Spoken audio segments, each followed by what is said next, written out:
हम बात कर रहे हैं कॉसी कॉन्ट्रैक्ट, उसके बाद हम बात कर रहे थे डैमेजेस की। डैमेजेस में कौन कौन से डैमेज आ गए? एक नॉर्मल डैमेज, वो कब दिया जाता है? उसका कोई दिक्कत नहीं है, fair market value minus contract value, उसे क्या कहते हैं? Normal damage. नॉर्मल डैमेज से ऊपर कुछ देना है तो उसे एग्रीमेंट में लिखना पड़ेगा, उसे कहते हैं स्पेशल डैमेज। जब आपको लॉस नहीं हुआ लेकिन आप किसी को गलत प्रूव करना चाहते हैं तो आप लगाएंगे नॉमिनल डैमेज। हेलो। और अगर आपका बहुत ज्यादा नुकसान हुआ है तो आप लगाएंगे विंडिक्टिव डैमेज। और अगर आप प्री डिसाइडेड पेनल्टी रख देते हैं, एस्टिमेशन ऑफ लॉस पहले से फिक्स कर देते हैं, तो उसे कहते हैं पेनल्टी या liquidated damages. Indian contract act liquidated damages और पेनल्टी में अंतर ही नहीं करता, लिख रहा है वो। Indian law makes no distinction between penalty and liquidated damage. तो साला तुमने फिर ये दोनों में डिफरेंस क्यों डाला फॉरेन की किताब से टिप के? भाई जब इंडियन एक्ट डिफरेंशिएट ही नहीं करता है तो काय को डाला?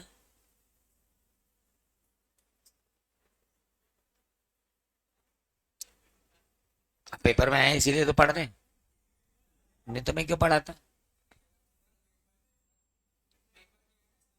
हाँ आएगा ना, अपन लिख के आएंगे ना, लिए भी लिख के आएंगे। Indian law does not make any difference between penalty and damages but following are the differences.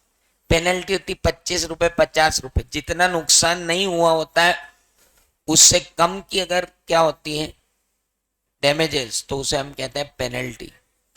और जितना नुकसान नहीं हुआ है उससे ज्यादा आप दंड ले रहे हो तो फिर उसे हम कहते हैं लिक्विडेटेड। हाँ तो एक minute, if the sum payable is so large, एक मिनट उल्टा बोल गया। अगर आपने पेमेंट जो किया है वो इतना बड़ा है कि वो जो है ब्रीच से जितना लॉस हुआ उससे ज्यादा का है तो उसे क्या कहते हैं? पेनल्टी। अब सम जो है एक सर्टेन डेट पे है और further sum in the event of default is made, the latter sum is penalty. बिजली का बिल 5 तारीख तक जमा करोगे 3,000, उसके बाद रोज 50,000 50 रुपए, तो that is called what? Penalty. The expression use by the party is not final. अब पार्टी उसको पेनल्टी बोलती है कि नहीं बोलती, वो फाइनल नहीं है, कोर्ट डिसाइड करेगा कि क्या है। पेनल्टी मतलब जो मनी स्टिपुलेट की गई है अफेंडेड पार्टी के लिए वो आपको देनी ही पड़ेगी, चाहे उसे नुकसान हुआ हो या नहीं हुआ। अच्छा लिखा कुछ नहीं, अंतर कुछ भी नहीं, दिया ही नहीं। हेलो, इतना बड़ा लिखा डिस्टिंक्शन बिटवीन दिस और कुछ दिए तो है ही नहीं, तो तू डिस्टिंग करेगा क्या? सर कभी अगर ये पूछ लिया तो लिख क्या ना, there is no distinction between liquidated damages and penalties usually, but liquidated damages are pre-estimation of losses, pre-estimation of probable losses due to damage. Hello, it is a kind of special damage which has been estimated prior to at the time of contract. Contract करते समय pre estimation of loss करके provide करना क्या बोलते हैं? Liquidated damages. लेकिन अगर कोई नुकसान नहीं हो रहा है या जो नुकसान हो रहा है, जो डैमेज बताया जा रहा है एग्रीमेंट में वो नुकसान से कहीं ज्यादा है तो उसे क्या बोलते हैं? पेनल्टी। हेलो, जैसे फॉर एग्जांपल भी दे देना कि बिजली का बिल अगर कोई है तो उसकी एक डेट है, तो वो डेट तक 3500 रुपए और अगले दिन 4,000 रुपए, तो क्या एक दिन में 500 रुपए का इंटरेस्ट लग जाता है क्या? नहीं ना, तो फिर ये क्या है? पेनल्टी। हालांकि इंडिया में इन दोनों के बीच में कोई डिफरेंस नहीं है, इतना लिख के खत्म कर देना, इससे ज्यादा लिखना ही नहीं, उनने भी नहीं लिखा है, अपन क्या लिखेंगे, उन्होंने भी नहीं लिखा है। नाउ रेसेशन, क्वांटम मेरिट, ये तो सब अपन ने पढ़ लिया था पहले, इंजंक्शन और ये तो दिस इज ऑल ओवर। चलिए, तो हमने एक चीज और खत्म की, क्या कह रही, हाँ, डैमेजेस भी खत्म हो गए, कॉसी कॉन्ट्रैक्ट भी खत्म हो गया। Stifling prosecution and interference with course of justice. Bablu, मामले को कानूनी अदालत में ले जाने से पहले ही उसकी हत्या कर देना, स्टिफलिंग प्रोसिक्यूशन है। हमने देख लिया है कि तुमने फुटपाथ पे गाड़ी चढ़ाई, हमने देख लिया तुमने काले हिरण को मारा, अरे अरे मत करो यार भैया, एफआईआर हो जाएगी, जबरन केस बन जाएगा। यार केस मत बनाओ, हाँ केस ना बनाओ तो पैसे लगेंगे, केस ना बनाने के पैसे लेना क्या कहलाता है, स्टिफलिंग प्रोसिक्यूशन। और केस बनने के बाद उस केस को कमजोर कर दो गवाह सबूत मिटा के, तो वो क्या कहलाता है, interfering with course of justice. ओ बावले, एक कब होता है, मामला कोर्ट में जाए उसके पहले ही दबा दो, और एक कब होता है, मामला कोर्ट में चला गया अब उसे कमजोर किया जा रहा है, that is called interference with course of justice. दोनों में अंतर समझ में आया, कोर्ट में जाने से पहले ही दबा दो और कोर्ट में जाने के बाद कमजोर कर दो, दोनों में अंतर। सर वो एक मेंटेनेंस एंड कैंपर्टी भी था ना, किसी को उचकाना कि तू उस पे दावा लगा, तेरे दावे का जो खर्चा होगा हम उठाएंगे, दैट इज कॉल्ड मेंटेनेंस। और जो जीतेगा उसे बांटेंगे, दैट इज कॉल्ड कैंपर्टी। मेंटेनेंस और कैंपर्टी हो तो वॉइड अगेंस्ट पब्लिक पॉलिसी, खाली मेंटेनेंस और गरीब की सहायता करने के लिए मेंटेनेंस हो तो वैलिड। अबे ऐसे मत देखो कोई पहली बार नहीं पढ़ रहे हो तुम, हेलो, गुड, तो चलो वो भी हो गया। इसके बाद आता है रेसिप्रोकल प्रोमिसेस, पगले टाइप का था। दो पार्टियों को कॉन्ट्रैक्ट में परफॉर्म करना है, दो पार्टियों को कॉन्ट्रैक्ट में परफॉर्म करना है, क्योंकि बायलैटरल कॉन्ट्रैक्ट में जब दो पार्टियां परफॉर्म करेंगी बायलैटरल कॉन्ट्रैक्ट, तो हम इसे क्या कहेंगे, रेसिप्रोकल प्रॉमिस, क्योंकि दोनों ने एक दूसरे को क्या दिए हैं, प्रॉमिस। किराने वाले क्या सामान लेने जाते हैं, हम प्रॉमिस करते हैं हम पैसे देंगे, वो प्रॉमिस करता है वो हमें माल देगा। अब पहले परफॉर्म कौन करेगा, जब एग्रीमेंट में कुछ भी डिसाइडेड नहीं है कि पहले कौन परफॉर्म करेगा, तो दोनों साइमल्टेनियसली परफॉर्म करेंगे, वो आपको किराना देगा, आप उसको पैसे देना। अगर ऑर्डर डिसाइडेड है कि पहले वो फिर वो, तो ऑर्डर के हिसाब से करो, क्योंकि आपका जो कॉन्ट्रैक्ट है वो म्यूचुअल है लेकिन कंडीशनल है, कि पहले ये फिर वो। तीसरा, हमने कहा हम तुझे लकड़ी लाके देंगे, तू हमारे लिए फर्नीचर बनाना, तो ये तो कंडीशनल और डिपेंडेंट हो गया।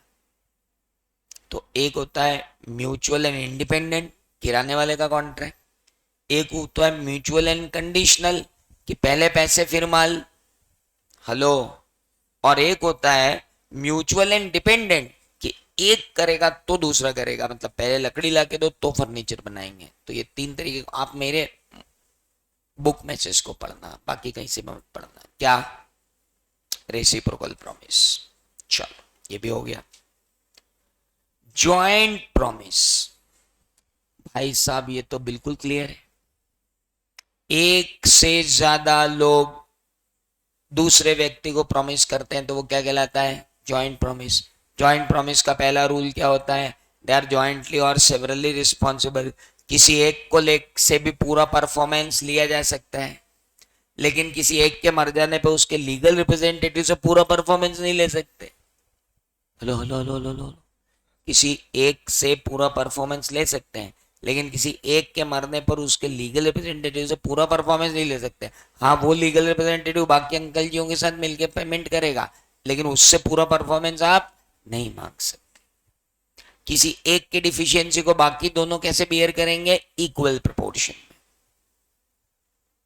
अरे कोई एक ज्वाइंट प्रोमिसर परफॉर्म नहीं कर पाया तो बाकी लोग मिलके उस प्रॉमिस को परफॉर्म करेंगे, आधा आधा बांटेंगे, जितना भी लॉस हुआ है उसको। याद आया?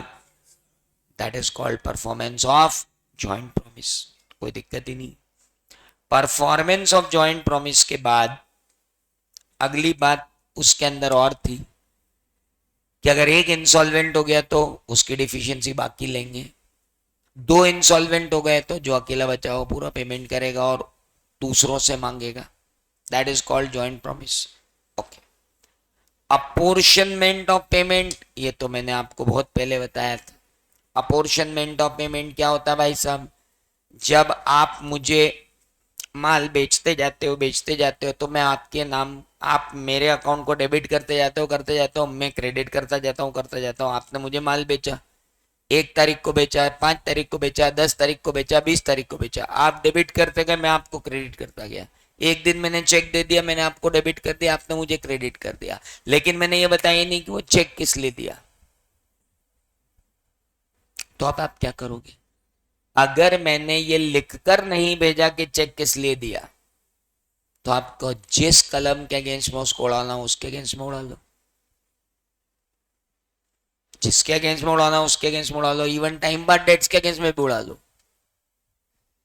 लेकिन मैंने लिख के भेजा तो तुम उसी के अगेंस्ट में उड़ाओगे जिसके अंदर लिख के भेजा ना। मैंने लिख के भेजा ना तुमने कभी पूछा, लेकिन अब झगड़ा हो गया और मामला कोर्ट में है, तो कोर्ट करेगा FIFO basis, first in first out. और फर्स्ट इन फर्स्ट आउट करते हुए कोर्ट को एक ही दिन के 2 बिल मिल गए, तो वो उनको क्या करेगा? बिल के रेशियो में पेमेंट डिवाइड कर देगा। मेरी किताब में एग्जाम्पल दिया हुआ है, पूरे अच्छे से पढ़ लें उस एग्जाम्पल को। हेलो, मेरी जो बुक है उसमें आपको एग्जाम्पल दिया हुआ है, आप उसको अच्छे से पढ़ लेना। Then comes anticipatory breach. अरे ये तो बड़ा सिंपल था। ब्रीच 2 प्रकार के होते हैं, एक एक्चुअल ब्रीच और एक एंटीसिपेटरी ब्रीच। एक्चुअल ब्रीच किसको कहते हैं? ड्यू डेट पे परफॉर्म नहीं करना। एंटीसिपेटरी ब्रीच किसको कहते हैं? ड्यू डेट से पहले ही ये बता देना कि शायद मैं परफॉर्म नहीं कर पाऊंगा। अब जिस दिन आपने ये बोला है एंटीसिपेटरी ब्रीच कहलाया है, उस दिन मेरे पास ये राइट है कि मैं इसको या तो एक्चुअल ब्रीच मान लूं या वेट करूं। अगर मैं एक्चुअल मान लेता हूं तो क्या करूं? उसी दिन डैमेजेस ले लूं। और अगर मैं वेट करता हूं तो मेरे पास रिस्क है कि अगर उस दिन वो परफॉर्म करने आ गया तो परफॉर्मेंस लेना पड़ेगा। उस दिन अगर इम्पॉसिबिलिटी टू परफॉर्म हो गई तो कॉन्ट्रैक्ट वॉइड हो जाएगा। हेलो, एंटीसिपेटरी ब्रीच जब हो तो आपके पास 2 राइट है। या तो उसे पूरा क्या क्लेम कर लो, एक्चुअल ब्रीच बोल दो, और अगर एक्चुअल ब्रीच ना बोल पाओ तो, एक्चुअल ब्रीच नहीं करना हो तो वेट करो जब तक एक्चुअल ब्रीच ना हो जाए। हेलो, और अगर आप वेट कर रहे हो तो रिस्क पे हो, क्योंकि उस दिन उसने परफॉर्म कर दिया तो वैलिड परफॉर्मेंस। और अगर वो उस दिन परफॉर्म नहीं कर पाया because of operation of law या because of impossibility of performance, contract will become void। Hello, good. इसके बाद आया था मिस्टेक ऑफ लॉ और मिस्टेक ऑफ फैक्ट, वो तो मैं आपको बता ही चुका थोड़ी देर पहले, अपन ने पढ़ा ही था। तो बंधु बांधवों, यहां जाकर के खत्म होता है इंडियन कॉन्ट्रैक्ट एक्ट का डिफिकल्ट सेशन। इसके बाद भी अगर आपको लगता है कि कोई प्रॉब्लम आपको आ रही है कहीं भी छोटी सी भी, तो आप मेरे को टेलीग्राम ग्रुप पे, तो आप हो ही मेरे वाले पे, तो जिस पे कल SMS आया था और आप यहाँ आ गए हो ना, तो उस पे आप मेरे को भेज दो, मुझे भेज दो पर्सनली कि सर ये प्रॉब्लम, ये टॉपिक में डिफिकल्टी आ रही, मैं तुरंत उसका वीडियो रिलीज कर दूंगा। ऑन डिमांड वीडियो रिलीज कर दिया जाएगा, उसको अलग से शूट करके रिलीज कर दूंगा। अगर आपको लगता है कि सर ये वाला टॉपिक प्रॉब्लम आ रहा है, फटाक से रिलीज कर दूंगा। Got it? अब अपन कब मिल रहे हैं? नेक्स्ट सैटरडे को। तब तक आप हर्षित भाई से संपर्क में रहें, जो भी डिफिकल्टी आ रही हो आप उनसे मिलकर सारी डिफिकल्टी दूर करें, है ना? There will not be any problem. लेकिन जितना ज्यादा हो सके क्वेश्चन को लिखने की प्रैक्टिस करें। हेलो, लिखने में भी हेल्प करेंगे हर्षित सर, आप टेंशन मत लो, ठीक है? चलो, तो बाकी की बातें करते हैं अब अपन अगले सैटरडे को। कितने घंटे? 2-3 घंटे, ताकि सोगा और एलएलपी और कंपनी और पार्टनरशिप पर बात कर सकें। Got it? गुड।